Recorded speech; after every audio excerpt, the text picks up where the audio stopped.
How to fix Spotify error 111 on Spotify. Today guys, I have the solution how to fix and solve this problem. Just watch this video till the end. So let's start.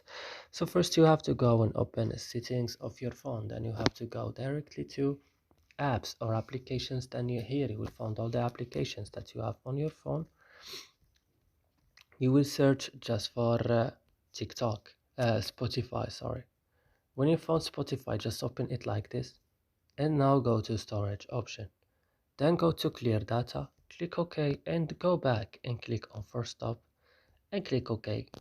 And the last thing is going to Play Store and updating your Spotify again. And that's it. I hope this video is helpful for you. Do not forget to like and subscribe in our channel. See you in another video.